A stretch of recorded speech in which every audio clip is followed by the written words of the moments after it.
for Xavier Rake. Move that could be my last. All these horses in my car got me going fast. I just wanna do the dash, put my pedal to the gas. Going so fast, hope I don't crash.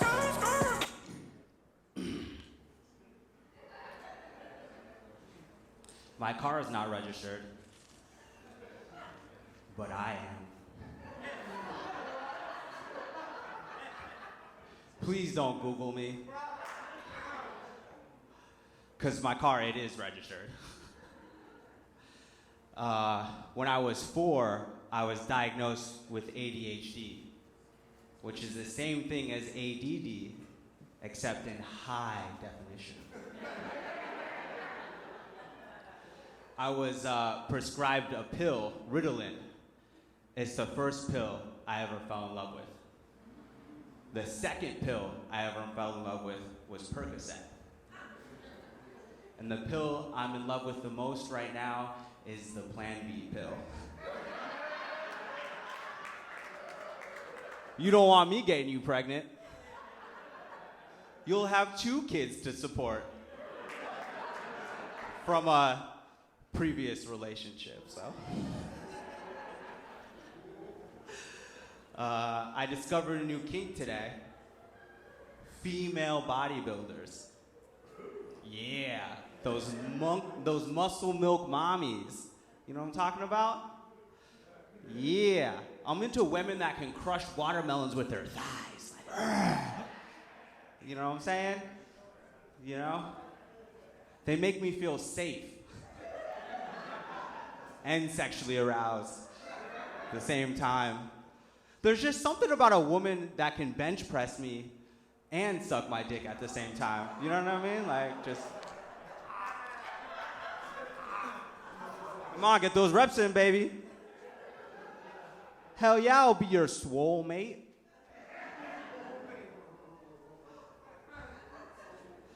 I'm half white and I'm half Asian, which explains a lot.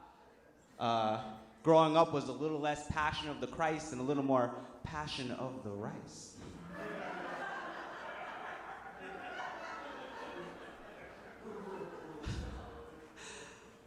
Growing up half white and half Asian, it was awesome. I was great at breakdancing, terrible at math. Seriously, I'm down with equality, not down with equations. I just realized if you put the words equal and Asian together, you get the word equation. Think about it for a second. I think that's my time. Thank you very much. You guys have a good night. Smooth like butter, like a criminal undercover. Don't pop like trouble, breaking into your heart like that. Cool shade stunner. Xavier Rake, everybody. Xavier Rake. I'm not sure if he should feel safe being with a woman that could crush a watermelon with her thighs. So the size of that dude? That's not safe. That's dangerous. That's real dangerous. Anyway, I'm just looking out for you, Xavier. Let's go back to our judges. Heath. Xavier, great job. I was watching you, and it's interesting because I find you really, really funny. I think it's not a mainstream type of like going for the heavy punches, but you let stuff simmer in darkness, and like out of that, I feel like there's funniness. It reminds me. I just wrote down like it reminds me a lot of Anthony Jeselnik, and who I'm a huge fan of in the sense of it's that discomfort that makes things kind of funny. And so you definitely like laid some of the darkness. You let us sit in it, and I think some of the funniest stuff tonight came out of your mouth. I don't know if it was received that way, like by the whole group, but I think the way that you delivered was really unique, and I enjoyed the set. Thanks. Thank you. All right, Mr. Brina. Xavier, wow. You had a lot of elements of surprise for me. Like you look like you might be 17 or 16, but then you had jokes about sex with women bodybuilders, so then there's a curveball there. You kept throwing curveballs, and I think that worked because it keeps the audience on their toes, and just when they think they have you figured out, whoop, you throw another curveball.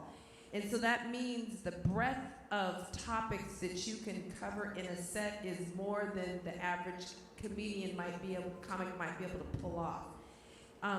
I think it would be powerful as well if you added some social commentary, like your one-line zingers. Like, why is it that, coming from your mind as you're like looking out at the world at all these crazy contradictions and inconsistencies? So adding in maybe some social inquiry or social commentary.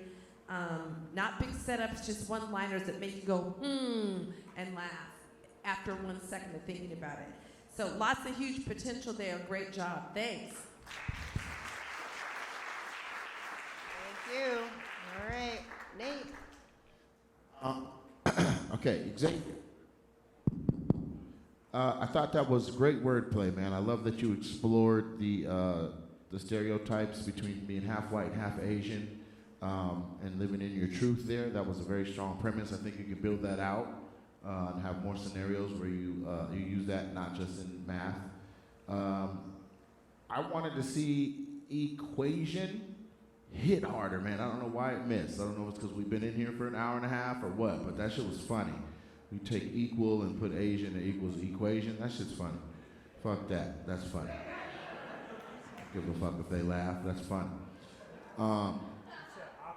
You have big act outs, but the note I want to give you, if you're going to be if you're going to make the courageous choice to do sit-down comedy, is that it's not just about sitting down. It's about you need to add other layers to it, like voice inflection. You do need to get up at some points to do your act outs. So the timing of your act outs, it was a little bit off, right? Like you went for them with you were brave. You went for the big act outs. You need to start your act outs while you're still speaking about them, right? So when you did the girl sucking your dick while she bench presses you, that's funny than a motherfucker. Like that's hella funny. But you got to start that weightlifting process while you're like, I want the kind of girl that can weightlift me while she sucks my dick. You see how I'm already moving? Like versus that awkward pause of when you say a girl that weightlifts while she sucks my dick, pause, then you do it, right? So it blend that timing together, and then it'll come off as more seamless. The more seamless it comes off, the more effortless it comes off, then it makes sense for you to be sitting down.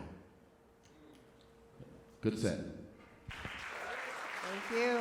Thank you, judges.